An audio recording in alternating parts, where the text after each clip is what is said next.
Polio பத்தி சொல்லிட்டு இருந்தார். போலியோலாம் கடுமையான சோதனைகள் நான் சந்திச்சேன். போலியோல எனக்கு பெரிய ஒரு சப்போர்ட் வந்து ரோட்டரி தான். அப்போ it was a big challenge for me.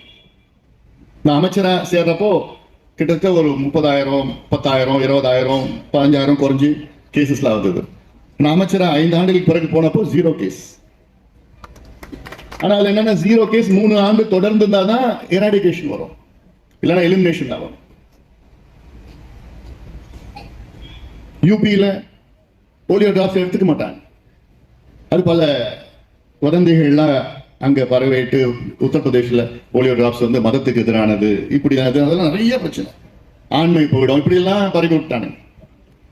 அதெல்லாம் போய் உள்ள உட்காந்துக்கிட்டு அப்புறம் போலியோ டிராப்ஸ் இருக்கு, அப்புறம் இன்ஜெக்டபிள் போலியோ அதுல 2-3 டிராப்ஸ் இருக்குது. இங்க மாத்தி பாகிஸ்தான் பார்டர் இருக்காங்க, அங்க இருந்து கேஸ் பங்களாதேஷ் பக்கத்துல என்ன சுத்தி இருக்க நாடுகள்லாம் அங்க வந்துடும் போலியோ வந்து சேலஞ்சு பண்ணி. இது நிறைய என் வாழ்க்கையில் நிறைய சேலஞ்சஸ் பார்த்தது. இது one of the challenges polio. சரி, இது அப்போ அதை முடிச்சிடலாம். எனக்கு இப்போ இப்போ இப்போ இங்க என்ன செய்யணும், தமிழ்நாட்டில் என்ன செய்யணும், நம்ம என்ன செய்யணும், நம்மளுடைய இன்ஃப்ராஸ்ட்ரக்சர் எப்படி இருக்கணும். ஏன்னா இப்ப இருக்கிற சந்தர்ப்பங்கள் ரத்த சோகை இருக்கு,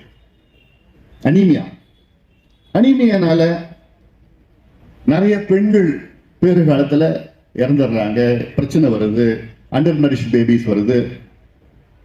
அதனால அந்த அண்டர் நரிஷ் வந்தாலே அந்த குழந்தைகள் எதிர்ப்பு சக்தி இல்லாம போயிடுது.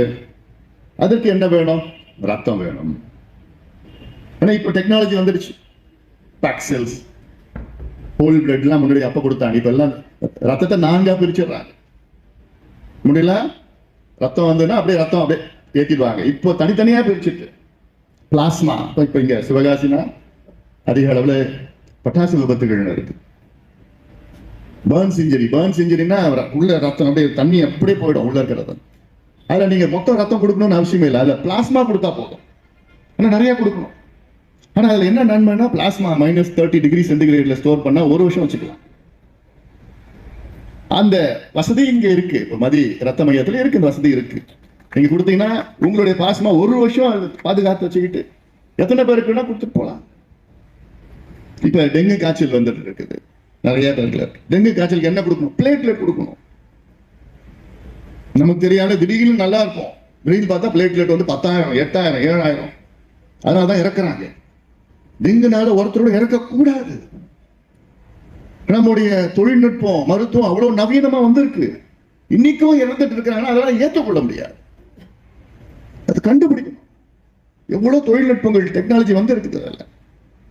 அதற்கு என்ன பிளேட்லெட், அதுவும் மதிய ரத்த மையத்தில் இருக்கு, எல்லா வசதிகள் இருக்கு. இதுக்கு ஏன் என்ன, நான் மதிய ரத்த மையம் மட்டும் இல்லை, எனக்கு பாராட்டுனா ரோட்டரி தான் நான் முக்கியமா பாராட்டுறேன். ஏன்னா உங்களுடைய சப்போர்ட் இல்லாம இவங்க ஆரம்பிச்சிருக்க முடியாது. உங்களுடைய சப்போர்ட் இல்லாம அனுமதி கொடுத்துருக்க மாட்டாங்க, அது வேற. இந்த ரோட்டரின்னு பேர் இருக்கிறதால அனுமதி கிடைச்சிருக்கு, அந்த கிரெடிபிலிட்டி இருக்கு. இப்படி ஒவ்வொன்றுத்துக்கும் நமக்கு வேணும்.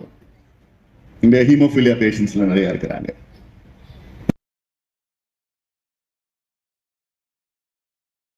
Flights